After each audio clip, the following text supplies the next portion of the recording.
The Lamborghini, the mansion, the expensive cars, the expensive watches. That's what I was striving for. I remember that vividly, faking that I had a job because I was so afraid of the judgment. I was so worried what would others think. Where I am today, I recognize that being fired was probably the best thing for me. I could motivate people in organizations as salespeople, as GMs of hotels, as executives. I can motivate them to make more money, to be more productive. But what impact is Michael creating? Michael, well, thank you very much for joining me on Success Matters podcast. We had a really great conversation when we were preparing for this, and you've been on quite a journey within your own life. There's been some pivotal moments for you in terms of the way in which you've looked at life and what fulfillment means.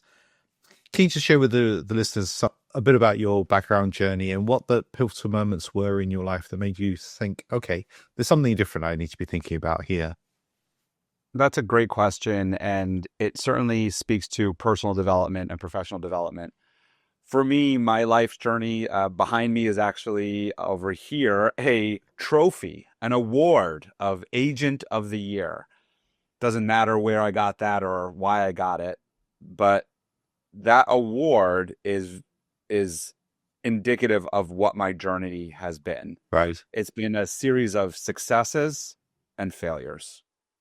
And so when you ask me that question, it goes right to that and to where I am today, in that I started out my journey, and I'm going to start just from going to my first job and my career from there into today. And it was rep of the month and high achiever, and then fired, and then get a new job and rep of the month and high achiever, and then fired, all the way into actually that award right behind me there when things started changing. Mm-hmm. And I'm sure many of you listening right now can relate to this, in that we're on this roller coaster ride of really high highs and really low lows, and we can't make sense of it. And we want something that is a little bit more even keeled and that's a little bit easier to manage than having these like highs and lows. And so that's what led me to my journey of personal development. There has to be more to life than this. What's going on here? Why am I at one time really successful and really motivated, and at another time unmotivated and unsuccessful? And it's interesting that I'm using the word success in this podcast where success matters. And so we'll define success shortly. But when I'm defining it in this moment here of really achieving really great things and being successful, it's in the eyes of management, and unsuccessful in the eyes of management, Yes. Not personal success. So I want to make sure that that's clear in this moment here. And so we go through these moments, and when I was going through this moment, I was going, there has to be more than this, and what's going on?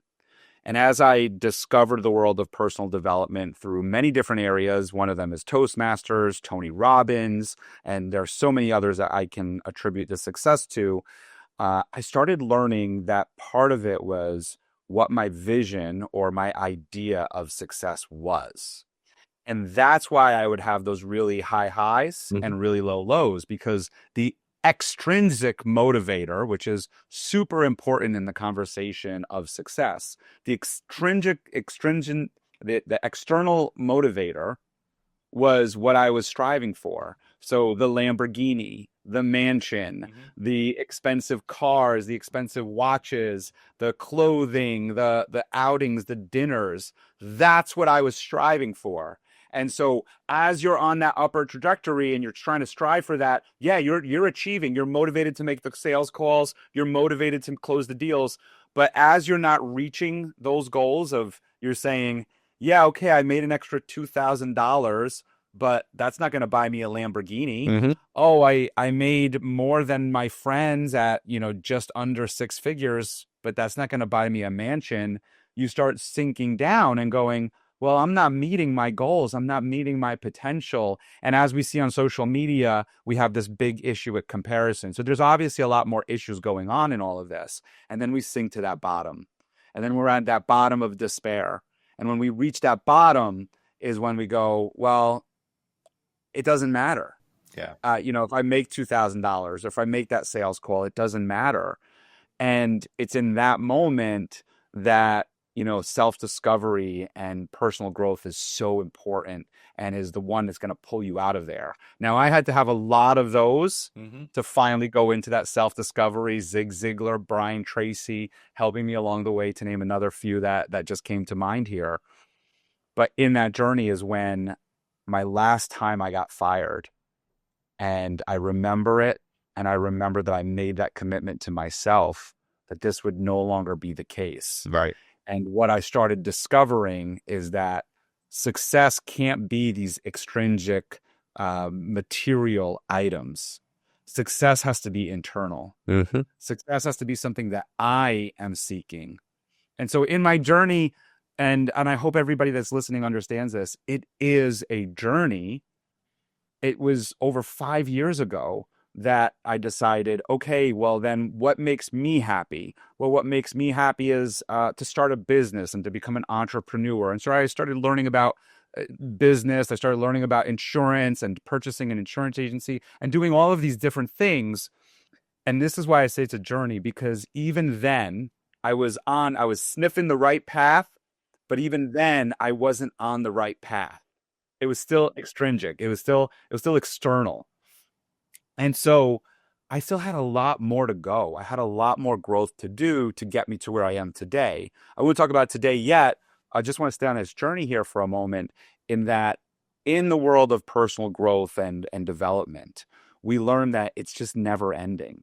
And we understand that there is no blueprint or fix it just this way.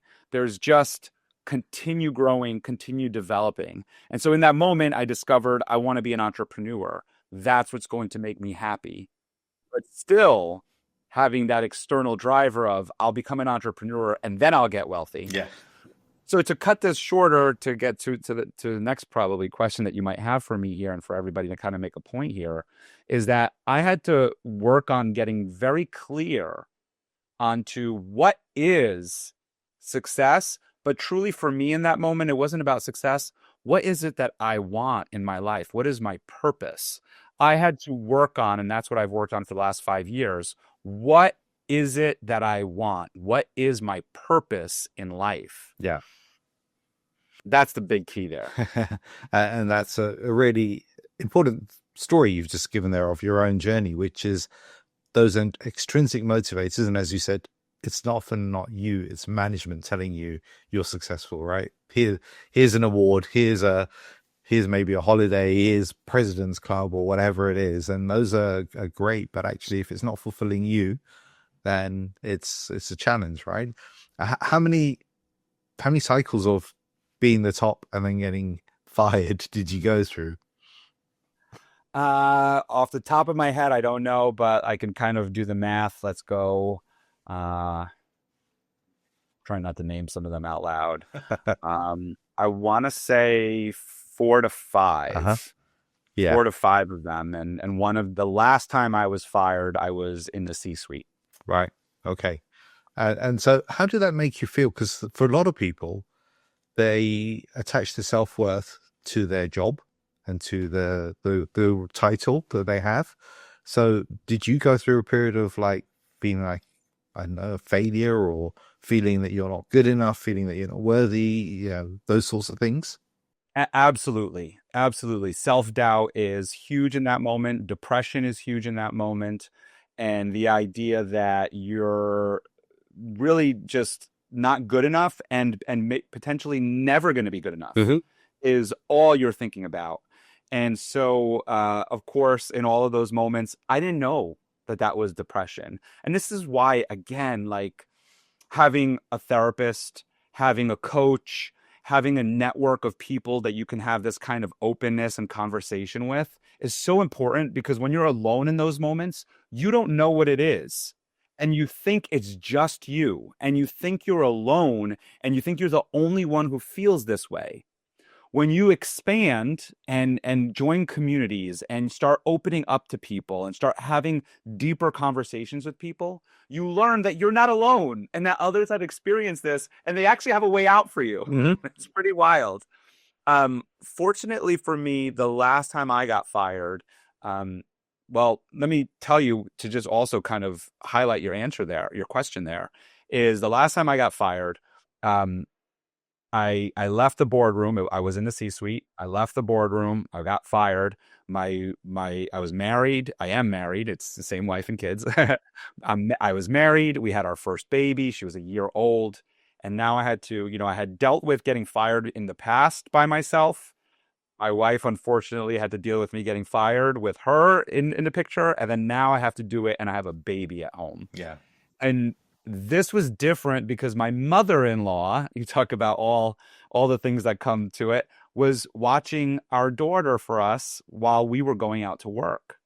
And so when you ask this question of my feelings and judgment and feeling, I actually didn't tell, I made sure my wife and I didn't tell anybody. I said, let's not tell anybody. I'm going to work on finding another job, just like I always did. I said, I always land on my feet. And I would make believe, I would get dressed to go to work as my mother-in-law came in the door, and I would get dressed to go to work, and I would make believe I'm going to the office. And I would step out the house at whatever time it was, 8 o'clock or so, and I wouldn't come home till about 5. Right. And I would do this every day for probably about 4 weeks or so until things changed. So when asking me that question, I remember that vividly, faking that I had a job because I was so afraid of the judgment. I was so worried what would others think. And to that point, it's only today being the last maybe 3 years or so, that I embraced being fired. My parents had no clue that I had ever been fired. They always thought that I was just always leveling up in my jobs. I would say, oh, I left that job and I got a new job, and it's in a better place and it's a better office. Or I was fortunate at the time. I was fortunate when I got fired. I was working for a bank, and it was during the banking crisis. And I said, oh, they're doing big layoffs. And so therefore, I always made these excuses, and nobody ever really knew the truth. So again, back to judgment and feeling like being fired is a dirty word and that it's a judgment on my character and on who I am. Where I am today, I recognize that being fired was probably the best thing for me because it taught me what I was, one, doing wrong, but it also highlighted my problems for me to work on and for me to get better at. Right. So fast forward to the last time I got fired. What I was doing those days that I was getting dressed up and making believe I was going to the office, I had invested $400 in Tony Robbins tapes at the time. I have them sitting on the shelf right over there. I had invested $400 and I bought a big box of all of his CDs. Mm-hmm. I downloaded them into my iPod. Yeah. And I would actually go to the local hotels and sit in their lobbies for those 8 hours a day for the next 3 to 4 weeks. And I would study Tony Robbins.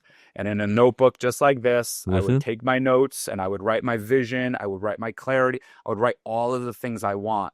So it was only in that last time that I got fired that I started working on myself and my personal growth. Right. And I started discovering some of the things I just said previously. And that is why it was the last time I got fired. It wasn't the last job that I had as a W-2, but it was the last time I got fired. Yeah. And that was very important to me. I love the way that you took that time to do that self-development work and that self-discovery. And, Tony Robbins' material is great to engage with. He's very, very energetic. There is one part to Tony Robbins that I'm a little bit kind of like hesitant, because we started the conversation saying going for that Lamborghini or that mansion or whatever. A lot of what Tony Robbins kind of pitches does also suggest that follow his method and you will get that Lamborghini or that mansion, when it's not necessarily really what he's trying to pitch, but it does kind of come across that way sometimes. That's an important point that you just made there, because I remember in our conversation we talked about social media, and I think that's a really important point that you just made there. There's a couple things happening when he's talking about that Lamborghini and mansion that we have to recognize and that we have to filter. One of the things, first off, is marketing. That's the hook, right? You're not going to attract people by saying, I know this because I've been doing it for years now. Yeah. And you probably know this too, because your podcast is very geared towards this. But by trying to attract heart-centered leaders and talking about purpose and fulfillment and saying that purpose and fulfillment come from within, and that, today I live one of the most successful, joyful lives ever, and I still drive a 2006 Acura that has paint chipping off of it, and I'm the happiest I've ever been. That's a hard sell. Yeah, it is That's a hard hard sell, yeah. sell. Look at a picture. If I take a selfie in front of my car with like I said, the paint coming off of it and some scratches and dings and 200,000 miles, people would be like, I don't know if I'm going to follow this guy, But when my daughter most recently asked me about 3 weeks ago, she said, Daddy, are we rich? We had just come from a place where she witnessed some real serious wealth in what we're talking about with the Tony Robbins piece here. And she asked me, Daddy, are we rich? And I said, absolutely. And she said, but how are we rich? We don't have X, Y, and Z. And I said, honey, we have everything we need. We have for us, the four of us, I have my wife and my two daughters. We're the happiest you can imagine as a family unit. We work through difficulties together. We get upset with each other. We argue with each other. We get frustrated with each other, and we always work it out. And we always find a silver lining, and we always find a way to come back together and watch TV together and play board games and go and play athletics and soccer and basketball and ballet. And we find a way to laugh together and enjoy each other. And that, what I discovered, is true wealth. That's challenging to sell on the internet. So back to Tony Robbins and his mansions here and everything. We understand, one, that's a hook. It's a marketing hook. The next thing that we also have to recognize is that it's one of the easiest ways to start working on vision. One of the easiest ways to start working on vision is, well, what do you want for your future? I want a mansion. I want a beautiful home. I want a beautiful car. I want this. So really what we're talking about when someone is saying all of that thing is that they want their basic needs met. They're saying they want their basic needs met just at this higher, grandiose level. But truly what they're saying is, I want my basic needs met. I want to be in a home that has enough rooms to support my family. I want to be in a place that's beautiful and clean and nice and warm and inviting. I want to be around people who are happy and enjoying their lives. I want to do great adventures and go to great places. And all the things I just named as part of, one, basic necessities and also comfort type of necessities, they need money. Yeah. And so I don't know Tony, and I have never had one of those VIP moments to ask him this question that you're asking here. But based off of that and what I've learned in personal development is that I would make the strong assumption, and all of the work that I've listened to him do, I would make the strong assumption that he is really, truly using this as a hook, and he's using it as a way to help people start setting their vision, to start setting it and recognizing, all right, these are the basic needs that I want, and I can start going after them, because he does say you can't eat the whole whale. You can only eat it piece by piece. And so therefore, you can't get the mansion right this second, but you can get the apartment. You can get the bigger apartment. You can get the house. You can get the bigger house. And it's a decision that you make as to if you want it. And then lastly on this piece here, his big thing is the wheel of life. Yes. And in the wheel of life, it has wealth, and it also has health, and it also has family, and it also has relationships. So it's, and in it, he talks about rating them 1 to 10. And if you have a 1 in one category and a 10 in the other, you're going to roll that wheel like a flat tire. So it has to be well-rounded. So you can't be a 10 getting the mansion and a 1 in relationships. It's not going to work well for you. So maybe it's a 5 in the house and it's a 5 in relationships for now. And that's okay, because it rounds out your wheel. Yeah, this is perfect. I mean, this is great wisdom that you're sharing here, and you've clearly thought a lot about it. What tips would you give to someone who's listening to this and thinking, well, I don't know what my purpose is. How do I find it? So what did you do? Oh my goodness. Well, one, I would say to them, oh my goodness, my heart sings for you. Because that really actually hit me emotionally when you just asked that question. Because we all are looking for our purpose. Even when we think, and that's why I said it's a continuing journey. Even when I said I found my purpose, I still can go deeper. We always have another level to go deeper and discovering ourselves. So what I would suggest to this person is one, get around great people. Get around purpose-driven people. So every one of us out there has somebody in our communities that we see everywhere. We see them at the grocery store. We see them running the board meeting. We see them everywhere. Ask them, what are you doing? What is your purpose? Start getting around those kinds of people that are always positive, that are always doing stuff, that are always in the community out and about. So relationships, number one. Number two, start investing in your personal development. Mm-hmm. If you're asking the question, one, if you're listening to this podcast, two, if you're asking the question, and it's not a plug for the Success Matters podcast, although it is a plug and you should listen. It's like I paid you to do this. That's right. Right. But the point is that if you're seeking a podcast like this and you've listened this long, you already are in a good place. So you need to recognize that. Mm-hmm. The second thing is to start investing in your personal development in a way of books. Start reading books page by page. Doesn't have to be the whole book, one page at a time. Listening to podcasts like this. Start getting into the world of personal development. I want to make a note on the books because so many people say to me, Michael, I don't have time to read. I can't read. I'm not good at reading. And they'll say this to me all the time. And so I want to share this very quickly with everyone. I am dyslexic. I stopped reading after grammar school. Mm-hmm. I actually have a story that my mother tells. I don't remember it because I only know it from her words. Is that in third grade, I was taking a reading test, and it was something like 100-question test, and I stopped on question 17. And I closed the booklet, and the teacher tried to get me to open the booklet. And I said, if they don't know I can't read by question 17, then too bad for them. After that, they had me tested, and they learned that I was dyslexic. I went through life thinking I cannot read. Mm-hmm. I went through college thinking I cannot read. And people say, well, then how'd you get through college? I cheated on tests. Still, if I'm not afraid to say I was fired, I'm not afraid to say that either, because I thought that this is how I can get by. I thought it was the only way to get by. Mm-hmm. And so then fast forward to personal development and what I'm talking about today, I said, well, I can do anything. And if I can do anything and set my mind to anything, and I could do things, set small goals, then I can read a book. And I started with Viktor Frankl's book. I started with that book, Man's Search for Meaning, 100-page book. And I just read it page by page. And it was an incredible book, fascinating story, number one. But number two, I did it. I read my first book.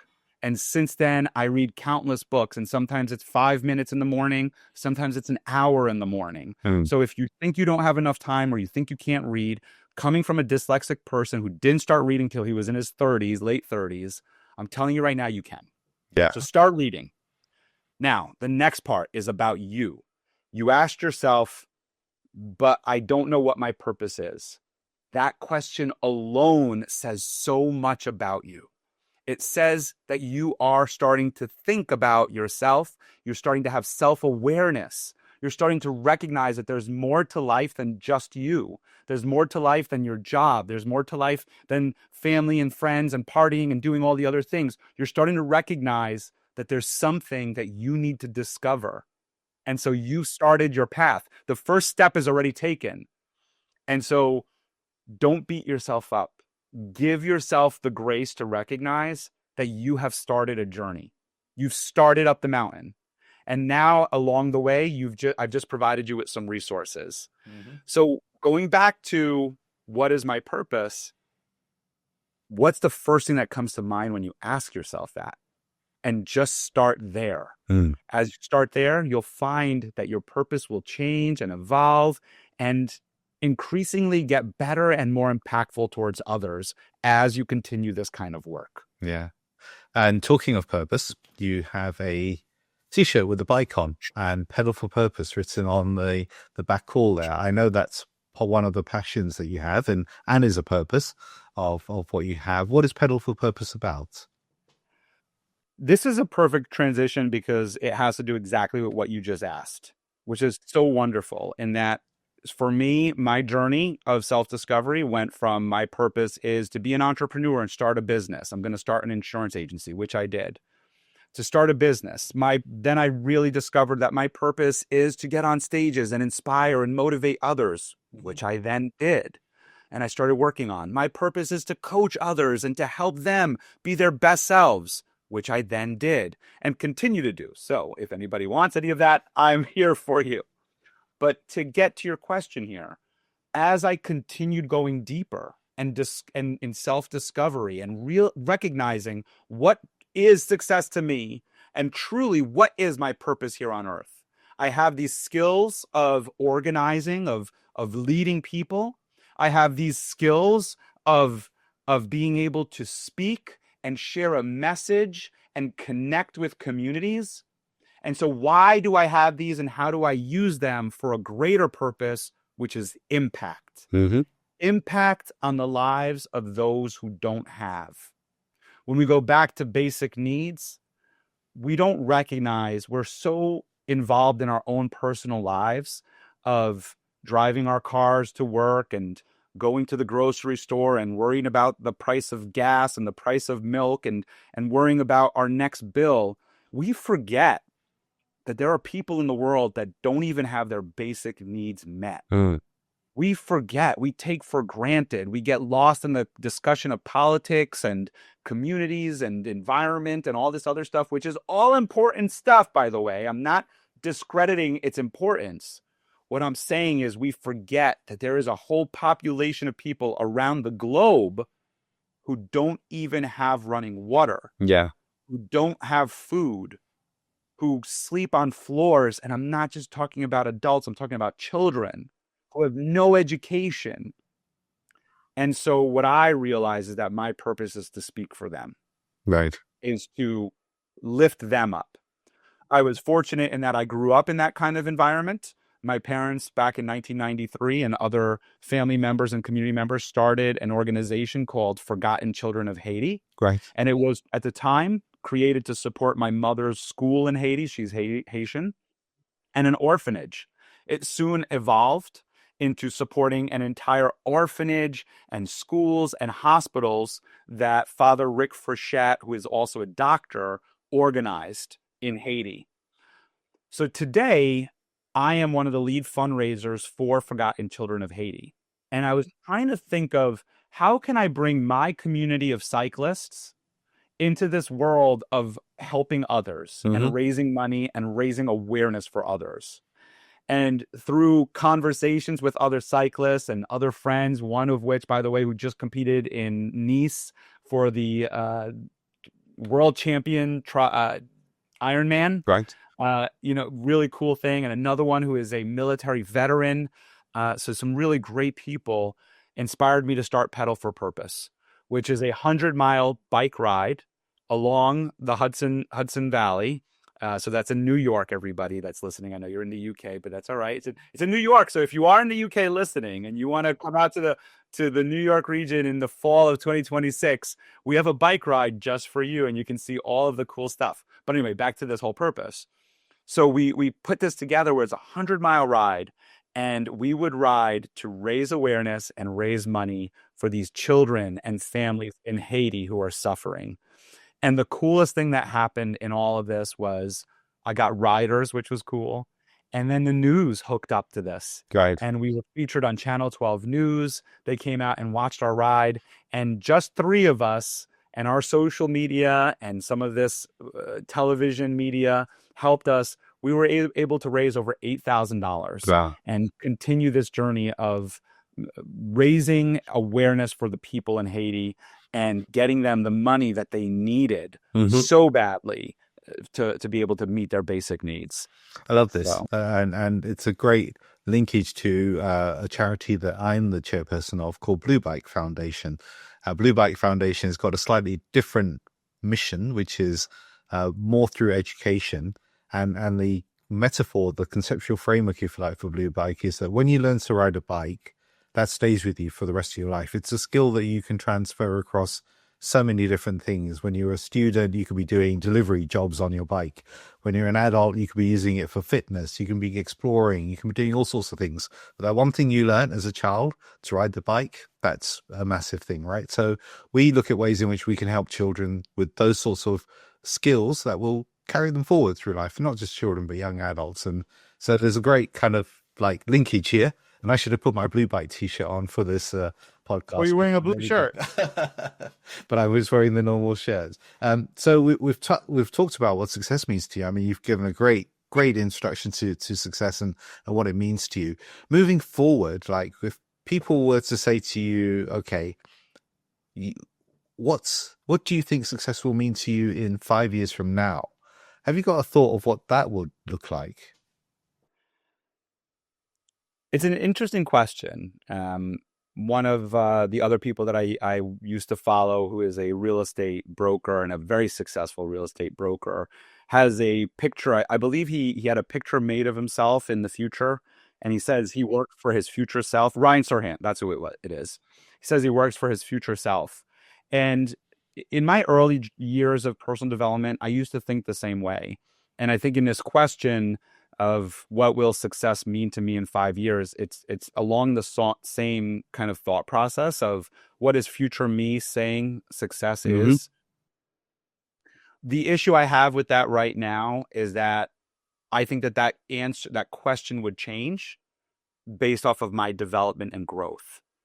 That question means that where I am today will be the same as I am tomorrow. And in personal development and in the space that I'm in, I know that even if I say what that question might be today, that it will be different then. Because I have changed and grown so much that it should be different. Yes. For me personally, my 5-year question of what does success mean for me, it absolutely, to me right now, the way I feel, it should be different. And the reason why I feel that way is that you actually are getting me during a transition time. Right. You're on this podcast here. It wasn't until I want to say about maybe 3 months ago that I really started questioning my purpose again. And I started speaking to my coach about this, and actually my director of marketing about this. And I started using the word vanilla. And I started saying to them, I feel like I'm too vanilla. And they would ask me, what do you mean by that? And I didn't know what it meant. I thought it meant my marketing. I thought it meant what I was speaking about. I really didn't understand what it meant. It was the only way I was able to explain the way I was feeling at that time. I was saying, I just feel vanilla. And so through a lot of work, and this is why I say coaching is so important. Now, I am a coach, and so I don't say this just to say, hire me as your coach. I say this to say, hire someone as your coach. Go get someone to reflect ideas off of, to get feedback off of. And what's really important about a coach is that when we're talking about feedback and we're talking about getting someone's, reflecting your ideas to someone, it is someone who is probably certified. Their opinions and their thought processes are credible. And this is important because you don't want to just get feedback from, let's just say, the person at the end of the bar, right? They might have great feedback. There's no doubt about it, right? They might have great feedback. But for the most part, the majority of the ones at the end of the bar probably don't. And so we want to make sure that where we're reflecting our ideas off of and who we're getting our information from is a credible source. Yes. And a coach is a great place because it's also an environment that's set up for you to be able to share without having to say, oh, and tell me about your day. Because it's important in a relationship. If you're meeting up with a friend for coffee, they don't want to hear about all of your issues and all of your ideas and everything for an entire hour. Or even if they do, they don't want to do that weekly. That's right. But a coach signed up for that. Yeah. And so that's why it's so important. And that's why I really advocate for everybody. Get a coach, please. All right. So I was working with my coach on this, and she started asking me some really powerful questions about this. And some of them were like what you just asked me before about my purpose and what I want in life and what do I see. And I started telling her about a client that I was just signed on and was working with. And this client has, such a deep purpose. and is just working on such great social issues. And I came to tears Right. as I was explaining it to her. And she said, "What about that is Uh, moving you?" yeah. And that's when I knew. That's when I knew that what I was saying was vanilla, was that it had to do with the impact. Yes. Is that what is my impact? Mm-hmm. I can motivate people and organizations as salespeople, as GMs of hotels, as executives. I can motivate them to make more money, to be more productive, to do all of the things that their bosses and that they want to do. But what impact is Michael creating? And so that is when I started transitioning into, okay, how do I start working in the world of humanity?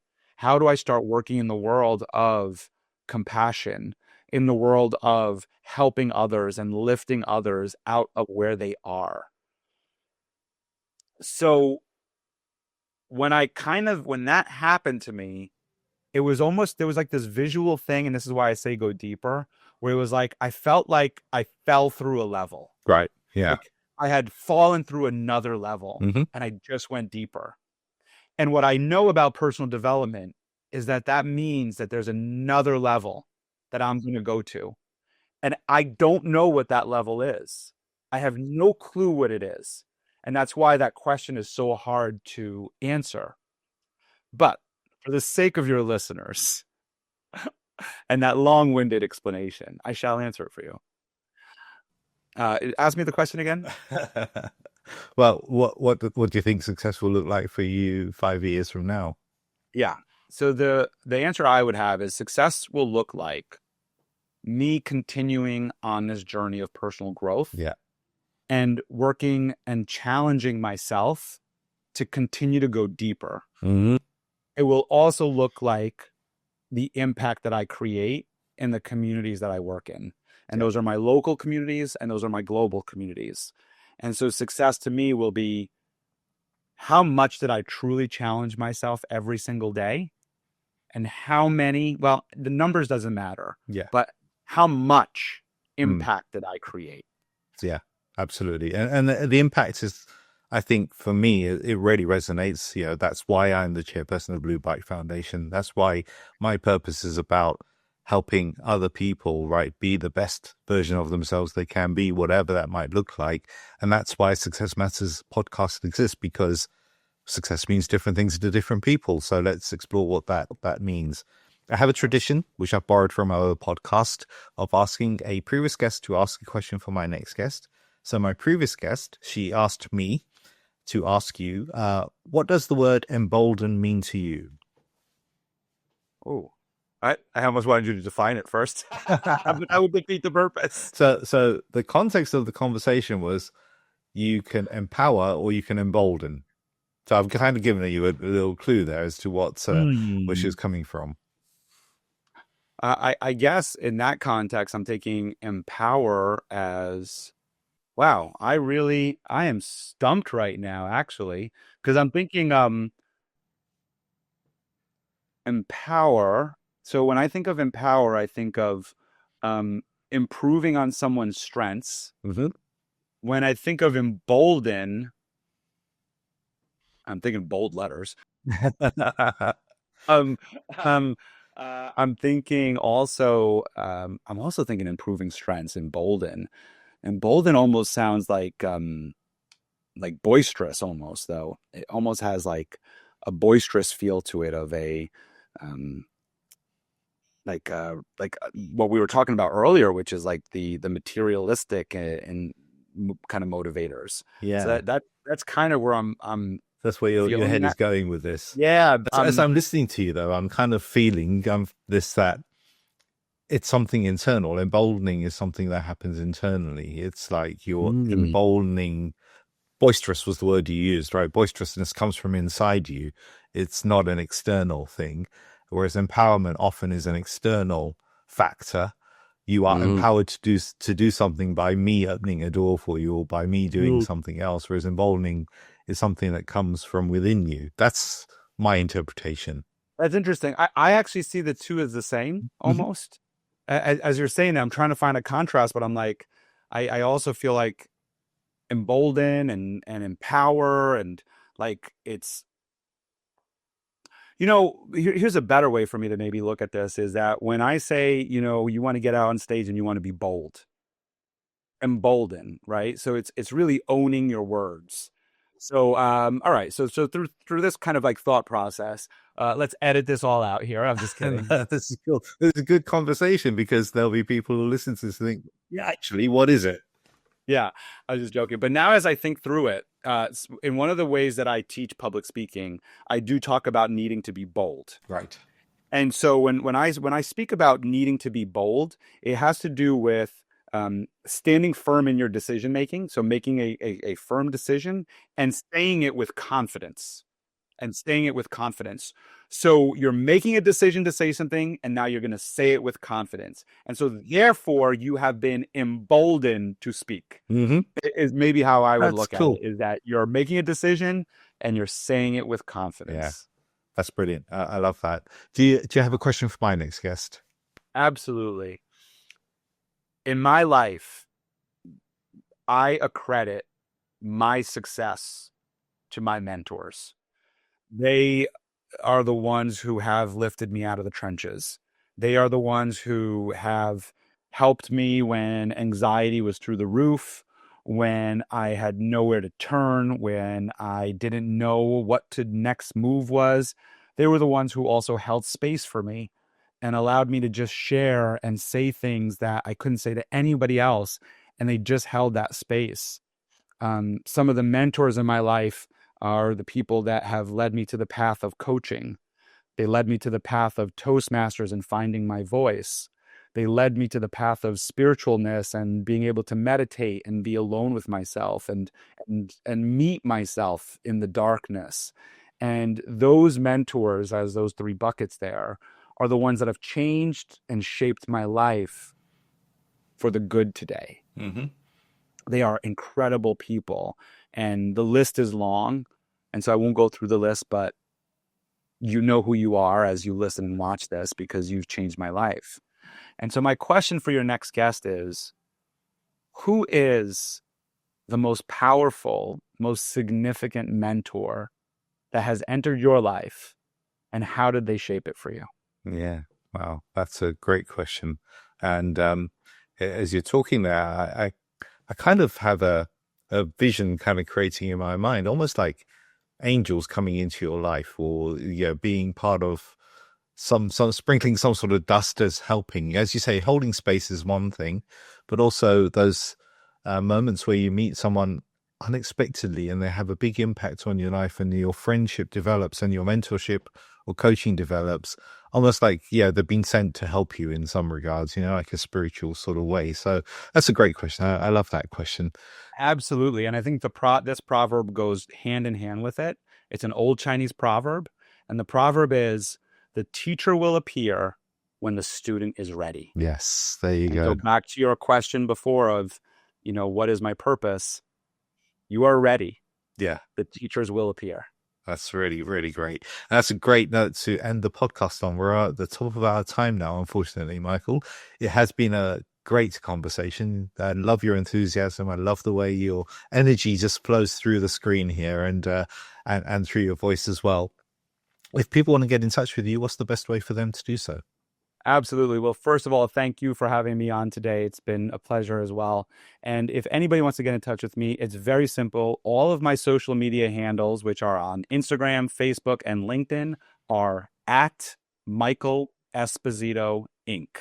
Very simple. And if you can't find that, just go to my website, which is michaelespositoinc.com.